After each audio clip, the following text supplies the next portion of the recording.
Well, back in action, seems like the economy mode tripped the camera off. Let's hope I'm getting a little bit more footage. Back on the Rex Cut grinding wheels. Now, as well as the standard Type 1A1 grinding wheel, they're also available in these cut and finish wheels, which do a lighter grinding job and leave a really good finish, but I'll be using these for side grinding inside the flutes of taps. At least give that a try.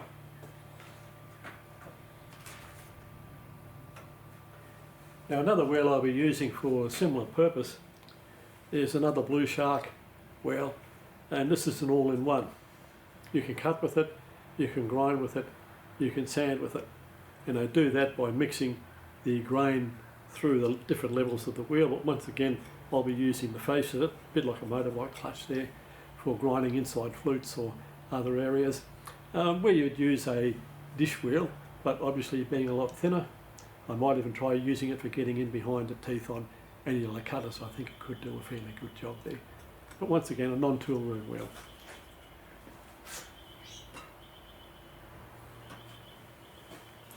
This is one I gave a try. It's a diamond cut-off wheel in a bronze matrix. I've got a couple of big carbide cutters that are worth a few dollars, and the owners wanted me to take the ends off them and regrind them. And this is the first cut-off wheel I had.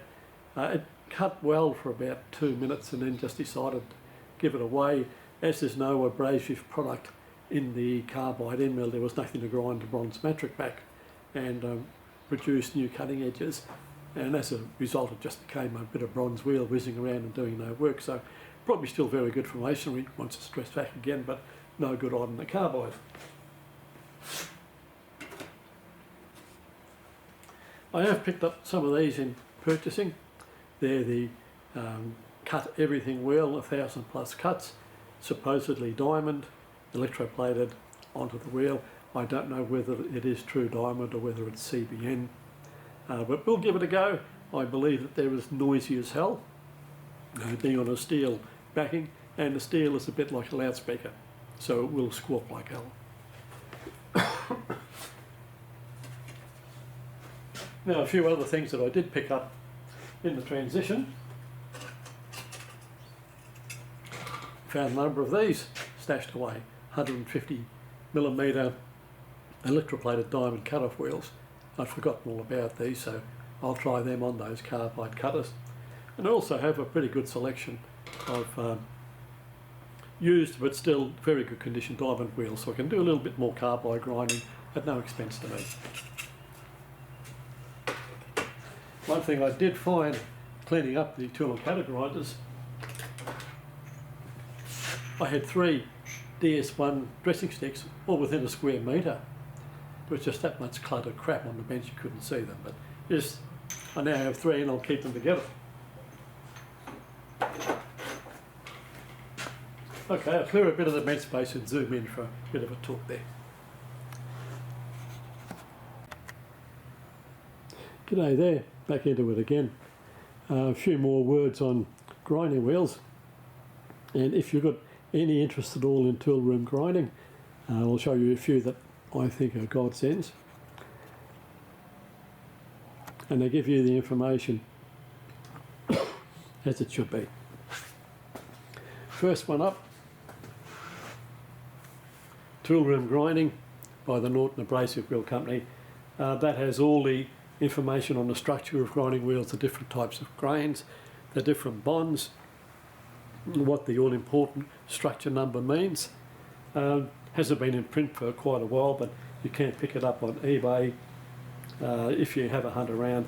Well worth it. That, even when it's 1,000 years old, it'll still be a bloody good primer on grinding wheels.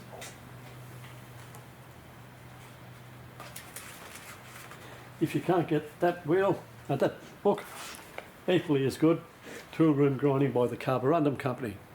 Another manufacturer in its day, its own right, a terrific manufacturer. Very, very similar information. I think they might have just copied each other. There was a lot of cooperation in American industry back then, and books are really worth the money. Another one, this is the Tool and Cutter Grinder Operator's Manual, and I bring this out for a bit of a look out of the archives, because it's simply got a lot of really good operations in it. I think I got this from the Ozark Woodworkers Manual Store. Very helpful fellow, and really worthwhile getting this sort of information.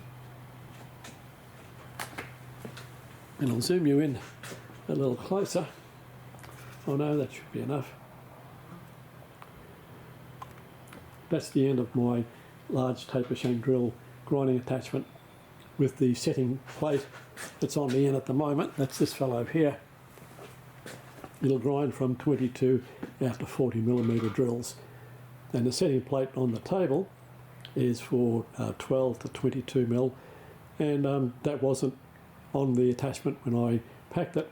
And I came across it later on and decided I'd better put that away because I need it in the future, and it promptly disappeared. So a couple of days ago, cleaning out all the crap in the shed here, and come across a box with almost nothing in it, and it was just saved by the breath of God and not going into the rubbish bin. And there's this gauge sitting in the bottom. I thought I'd lost it. Luckily I still had the big setting gauge, but yeah, that's a little bit of a attachment to throw into my glory box. Okay, I'll back out again. Well guys, that's all I can put together for this weekend. I'm afraid my lungs are starting to give out, and I put my audio recorder in my pocket and didn't turn the bloody thing on, so we'll find out next week how good it works.